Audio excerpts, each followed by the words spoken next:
मोदी जी, योगी जी, याद रखिए, ओवैसी को सुरक्षा देकर आप अगर पीलू खान को, जुनैद को, इखलाक को, रकबर को अगर सुरक्षा नहीं देंगे तो क्या फायदा मेरी सुरक्षा का।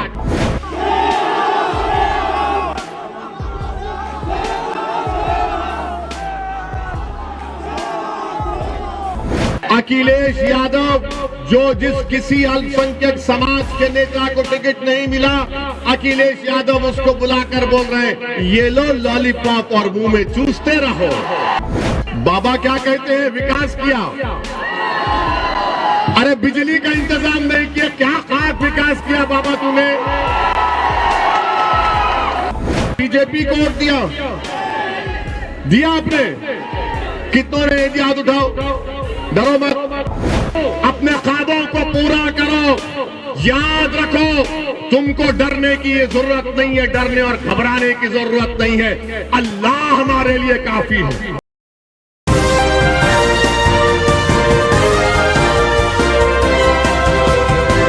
बिस्मिल्लाहिर्रहमानिर्रहीम। अस्सलाम वालेकुम व रहमतुल्लाहि व बरकातहू। हमारे जिला सदर हाफिज मुकर्रम साहब, यहाँ के मजलिस इत्तेहादुल मुस्लिमीन के प्रत्याशी उम्मीदवार अनीस साहब, मेरे तमाम मजलिसी रुफ़ा, मुअज़्ज़िज़ हाज़रीन इकराम, बुजुर्गान मिल्लत, मेरी इज़्ज़तदार माँ और बहनों, आप तमाम का बेहद शुक्रिया कि आपने अपना कीमती वक्त निकाल कर आज के मजलिस इत्तेहादुल मुस्लिमीन की इस इलेक्शन की जनसभा में आपने शिरकत की। मैं आपका शुक्रिया अदा करता हूं। और चपरोली विधानसभा से मजलिस इत्तेहादुल मुस्लिमीन का उम्मीदवार आपके दरमियान में है।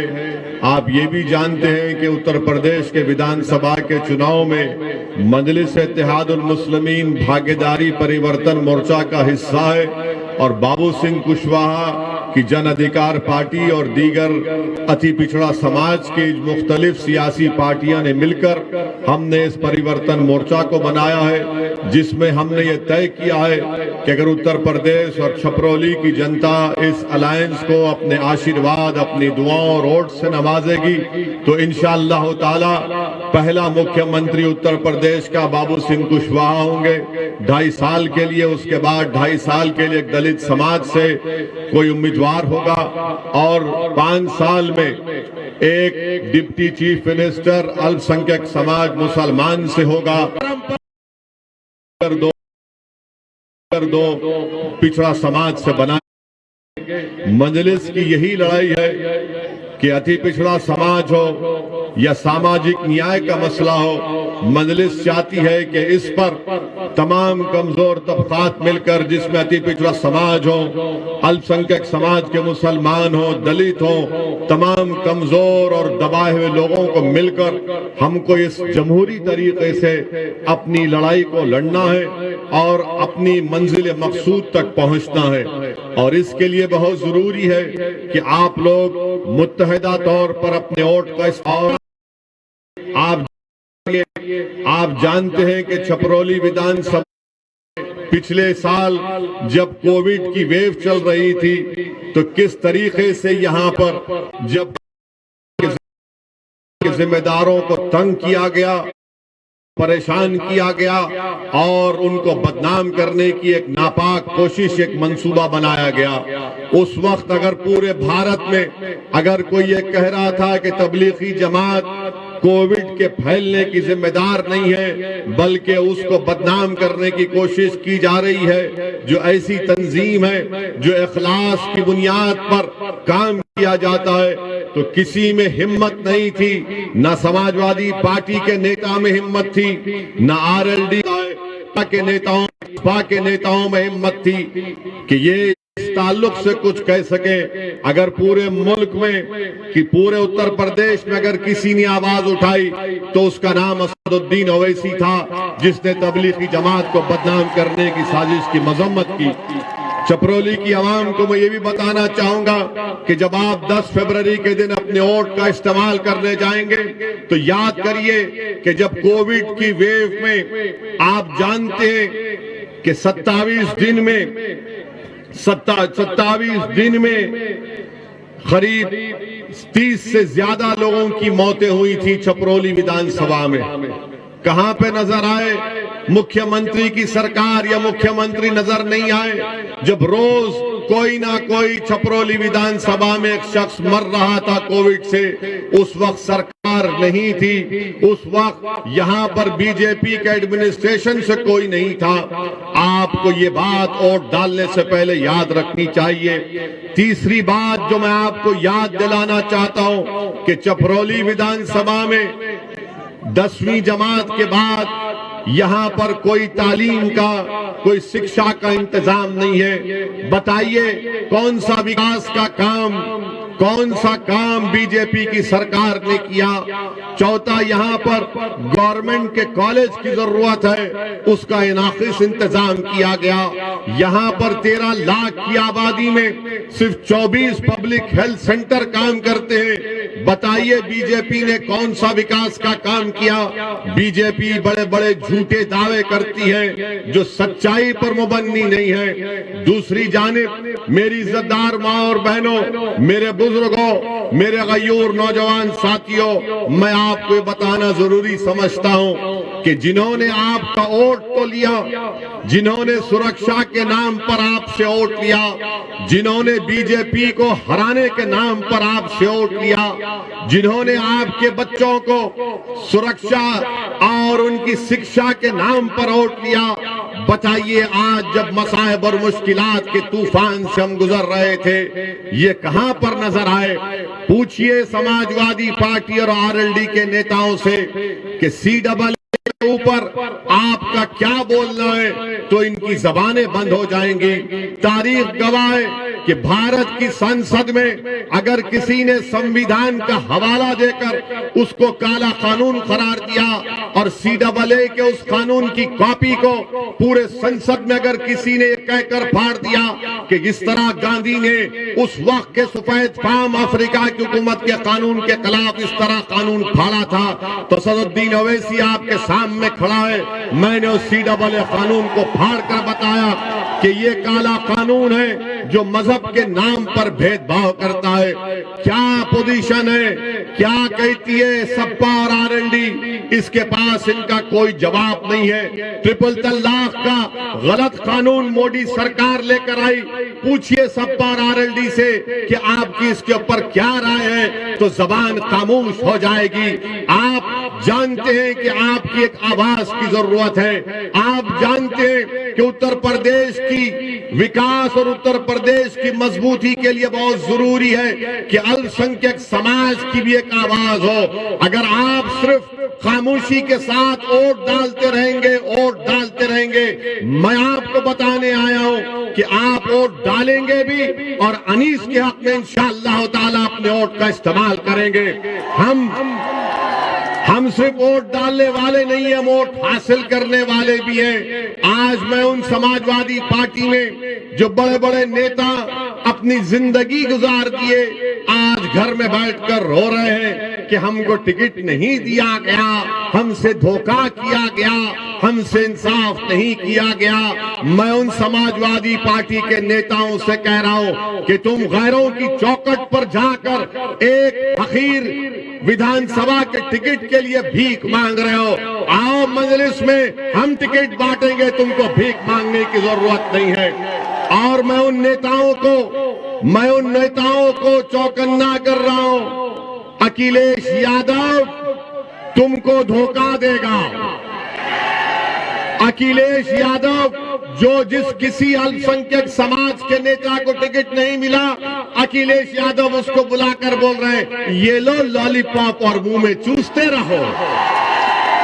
और लॉलीपॉप अखिलेश यादव क्या दे रहे, बोल रहे हैं कि सरकार आएगी तो तुमको MLC बनाएंगे, सरकार आएगी तो तुमको राज्यसभा भिजा देंगे। अरे राज्यसभा तो प्रोफेसर के मुकद्दर में जिंदगी भर के लिए लिखा है, MLC तुमको नहीं मिलेगा।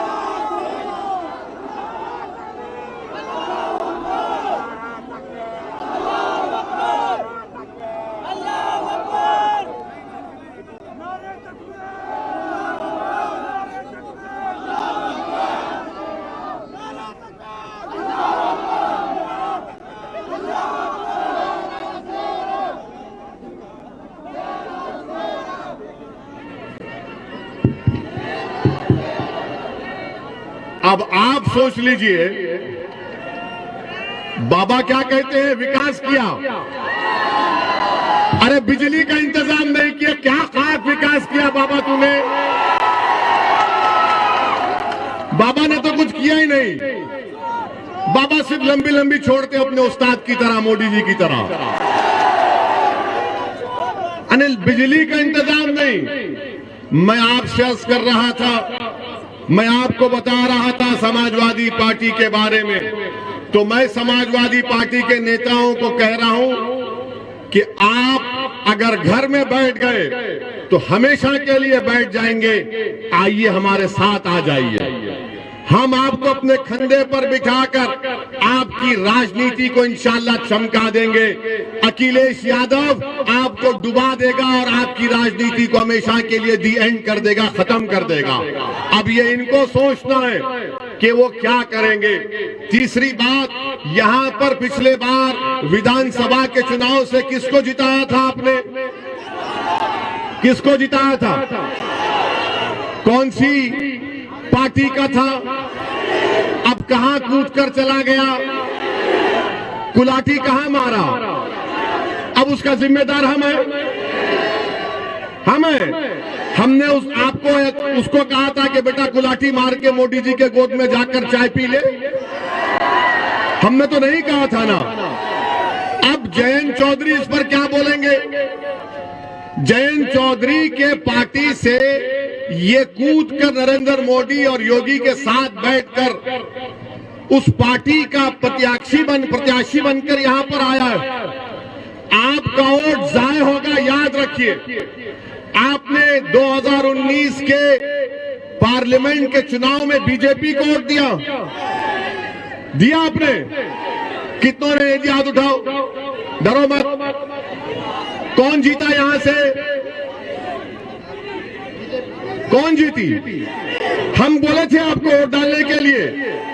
आपके वोट की कीमत क्या रही है बताओ? 17 में आपने आरएलडी को वोट दिया, वो बीजेपी में दौड़कर चला गया। 19 में आपने बीजेपी के खिलाफ यहां पर आरएलडी को वोट दिया, तब भी बीजेपी जीती। आपकी जिम्मेदारी नहीं है बीजेपी को सिर्फ हराना, आपकी जिम्मेदारी खुद कामयाब करो और बीजेपी को भी हराओ। हमारे दिमागों में 50 साल से बात डाल दी गई, आप नहीं जीत सकते। मैं आपको मिसाल दे रहा हूं, हाथी होता है ना, तो बचपन से हाथी को एक मामूली सी जंजीर में बंद करके रख दिया जाता है, और जब वो हाथी बड़ा हो जाता है तो हाथी यही समझता कि जंजीर से जकड़ा हुआ हूं। मैं आपसे कह रहा हूं, आप बहुत ताकतवर हैं। अल्लाह ने आपको बहुत ताकत दी है, इन जंजीरों को तोड़ो, एक ताकत बनो। आपके मुकद्दर के फैसले आप खुद कर सकते हैं, बशर्ते कि आप अपने फैसलों पर एतमाद करें, बशर्ते कि आप पूरे अल्लाह की जात पर भरोसा करके अनीस के हक में अपने वोट का इस्तेमाल करिए। मैं आपको ये भी बताना चाह रहा हूं कि अगर जिंदगी हमसे वफा नहीं करेगी, अगर कोई कामयाब हो जाता है हमको खत्म करने के लिए, तब भी मैं आपसे कह रहा हूं कि अपने आंख में आंसू मत लाइए। हाँ, हमारी गाड़ी पर हमला हुआ, 4 गोलियां उन 2 लोगों ने चलाई, मगर अल्लाह जिसको बचाना चाहता उसकी कोई जान नहीं ले सकता। और हमारा तो अटूट इस बात पर ईमान है कि जब तक कुदरत फैसला नहीं करेगी, किसी की इंसान की ना मौत आएगी, जब तक अल्लाह नहीं चाहेगा ना आपकी मौत आएगी, ना कोई आपका रिस्क छीन सकता है, ना कोई आपको बेइज्जत कर सकता है। तो ये तीनों चीजें हम लिखा कर लाते हैं। हमको ये सप्पा आरएलडी मोदी नहीं देते। हम दुनिया में जिंदा हैं तो अल्लाह के रहमो करम पर जिंदा थे, हैं और रहेंगे। गोलियां चलाने वाले वही लोग हैं जिन्होंने महात्मा गांधी को कत्ल किया था। ये 4 गोलियां चलाए हम पर, अल्लाह ने हमको बचाना था, मगर मैं उन लोगों को फिर से कह रहा हूं, मैं मौत से नहीं डरता हूं, इंशाअल्लाह ताला मैं नहीं डरता। मुझे मालूम है कि इन तमाम जितने दुनिया में लोग आते हैं, अपनी माँ के पेट में पलकर जब दुनिया में आते हैं तो अल्लाह एक वक्त मुकर्रर कर दिया हर एक का, और हम और आप जाएंगे इस दुनिया से। मगर याद रखो, मैं मौत से नहीं डरता, ना मैं कत्ल करने वालों से डरता हूँ, ना तुम्हारी गोलियां मेरी आवाज को दबा सकेंगी, ना तुम्हारी ताकत मुझे तुम्हारे ताल्लुक से डर में खौफ पैदा कर सकेगी। मुझ पर गोलियां क्यों चलाई गई? क्योंकि मैं बीजेपी की आंख में आंख डालकर आप गरीब मजलूम अवाम के हक की बात करता हूं। मुझ पर गोलियां इसलिए चलाई गई, मुझ पर गोलियां इसलिए चलाई गई क्योंकि मैं गरीब आवाम के इंसाफ का मुतालबा करता हूं। मुझ पर गोलियां इसलिए भी चलाई जाएंगी क्योंकि मैं हिस्सेदारी की बात करता हूं। मैं संविधान के दायरे में रहकर जब ये बात करता हूं तो इन जालिमों को पसंद नहीं आता। ये नादान, ये बुज़दिल ये समझते हैं कि ओवैसी की जबान को खत्म कर दिया जाएगा गोलियों से। अरे तुम्हारे में दम है तो मारो गोली। मैं मगर अल्लाह ने फैसला किया कि तुम्हारी गोली से मेरी मौत होगी, तो मैं आपसे कह रहा हूं, आप अपने हर बेटे को, अपनी बेटी को मुझसे ज्यादा काबिल बनाना। अगर एक ओवैसी मरेगा तो तुमको मैं वसीयत करता हूं कि लाखों में तुमको मुझसे ज्यादा ओवैसियों को पैदा करना पड़ेगा। और याद रखो, हम दुनिया में आए तो जाएंगे, मगर अपने बेटों को, अपनी बेटियों को डॉक्टर बनाइए ताकि वो बीमारों का इलाज कर सके। अपने औलाद को जर्नलिस्ट बनाइए ताकि वो जालिम हुक्मरानों से बेबाकी से सवाल कर सके। आप अपनी औलाद को सियासतदान बनाइए, विधायक बनाइए, सांसद बनाइए, जिला परिषद में लेकर जाइए, चेयरमैन बनाइए, लड़िए। याद रखिए, जो ये चिड़िया होती है ना, जो आसमानों में उड़ती है, क्या वो अपने घोंसले में उड़ती है या बाहर निकलकर उड़ती है? जो चिड़िया घोंसले में उड़ती है, बाहर उड़ती है, तो क्या तुम सिर्फ अपने घोंसले में उसके बनाए हुए घर में रहोगे या आजाद परिंदे की तरह उड़ोगे? उड़ो, अपने ख्वाबों को पूरा करो। याद रखो, तुमको डरने की ये जरूरत नहीं है, डरने और घबराने की जरूरत नहीं है। अल्लाह हमारे लिए काफी है, अल्लाह हमारे लिए काफी है। मेरे अजीज दोस्तों और बुजुर्गों, मैं आपको जज्बात में लाने के लिए नहीं कह रहा हूं, मैं आपसे ये भी नहीं कह रहा हूं कि मेरे हाल पर तरस खाकर तुम मंजलिस के हक में वोट का इस्तेमाल करो। मैं, अल्लाह जानता है, मैं दिल की बात, मेरी सोच और फिक्र आपके सामने रख रहा हूं। कल मोदी सरकार ने कहा कि ओवैसी तुमको जेड कैटेगरी की सिक्योरिटी देते। हमारे अतराफ में कहा गया 10-10 बंदूक लेकर लोग खड़े रह जाएंगे। हमने कहा, हम जब से राजनीति में आए हमने कभी सिक्योरिटी नहीं ली और न कभी लेंगे, इंशाअल्लाह ताला नहीं लेंगे, क्योंकि मेरा मानना यह है कि छपरौली की विधानसभा के लोगों को अगर उनकी जान का तहफ्फुज़ होगा, आपको सुरक्षा मिलेगी तो मुझे भी सुरक्षा मिलेगी। अगर उत्तर प्रदेश के गरीब को, दलित को, अति पिछड़ा समाज को उसकी जिंदगी को हिफाजत मिलेगी तो हमको मिलेगी। मोदी जी, योगी जी, याद रखिए, ओवैसी को सुरक्षा देकर आप अगर पीलू खान को, जुनैद को, इखलाक को, रकबर को अगर सुरक्षा नहीं देंगे तो क्या फायदा मेरी सुरक्षा का? क्या फायदा मेरी सुरक्षा का? इस देश में, इस प्रदेश में गरीबों को सुरक्षा की जरूरत है। और योगी आदित्यनाथ का बड़ा बुलंद बांग दावा कि हमने क्राइम को खत्म कर दिया। तुमने कौन सा क्राइम खत्म किया? हमको तो नजर नहीं आता। हमने कल पार्लियामेंट में खड़े होकर कह दिया कि हमको जेड कैटेगरी की सिक्योरिटी की जरूरत नहीं है। आप आप अल्पसंख्यक समाज के, भारत के गरीबों को, मुसलमानों को, दलितों को, जितने गरीब, कमजोर, पिछड़े, दबाए हुए, उनको एक कैटेगरी का शहरी बनाइए। आज ये तमाम समाज नीचे तक आ चुका है, जेड कैटेगरी में आ गया है। मुझे सिक्योरिटी की जरूरत नहीं है, मुझे हिस्सा चाहिए। मेरी लड़ाई हिस्सेदारी की है, मेरी लड़ाई हिस्सेदारी की है। चपरौली में स्कूल होना चाहिए, चपरौली में अस्पताल होना चाहिए, ये हमारी लड़ाई है। मेरी आपसे अपील है कि आप इस लड़ाई में, हिस्सेदारी की लड़ाई में हमारा साथ दीजिए और 10 तारीख के दिन पतंग के निशान पर आप पूरे एतमाद के साथ यहां पर मजलिस को कामयाब करिए। सलाम अलैकुम, खुदा।